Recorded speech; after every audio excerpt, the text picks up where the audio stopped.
Veja que loucura, Robes. Num programa em que a gente recebeu, por exemplo, o padre Júlio Lancelotti, uma figura que trabalha pelas camadas mais empobrecidas da nossa população de uma maneira muito aguda, e que a gente tem um parlamentar da importância do Renato Freitas aqui. A gente fala de uma pessoa que foi asfixiada até a morte pela Polícia Rodoviária Federal e que se chama Genivaldo de Jesus. Veja o quanto sintomático isso é. Essas cenas são brutais. É muito difícil fazer análise, principalmente se tivesse o som. Essas cenas são assim dantescas. É algo impensável que essas pessoas fizeram. E veja a importância do que a gente está tratando aqui. Nenhum tema é hoje mais importante do que o que a gente está tratando aqui nesse momento. Não por acaso, o Genivaldo de Jesus era um homem negro de 38 anos e que, nesse caso, havia sido diagnosticado com o quadro de esquizofrenia.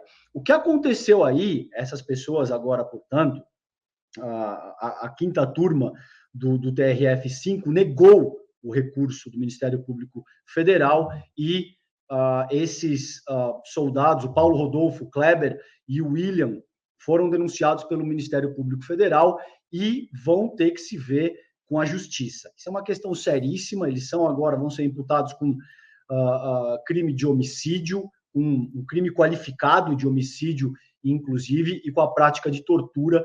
Você tem a Lei 9455 de 1997, se eu não me engano. Isso é uma acusação seríssima que possivelmente essas pessoas devem estar olhando para algo entre 20 e 30 anos de cadeia. Essas imagens rodaram o mundo naturalmente, a pessoa sendo asfixiada até a morte, enquanto ela se debate e ela grita e ela implora pela própria vida, e não por acaso é um homem negro de 38 anos que deixou para trás a mulher e 2 filhos. O que está em jogo aí, quando a gente fala de tortura, gente, pelo amor de Deus, isso é algo que desde as convenções de Genebra, desde 1864, isso já é até em situações de guerra.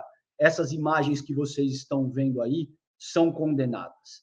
Até em situações de guerra, só para a gente entender a profundidade do que a gente está tratando aqui. E isso é precisamente o que está em jogo, é essa guerra, sobretudo, que o povo preto do nosso país enfrenta. Então, é óbvio que a punição precisa ser exemplar, é óbvio que esse homicídio doloso qualificado, prática de tortura, impossibilidade de defesa da vítima, tudo isso precisa ser considerado com muita força.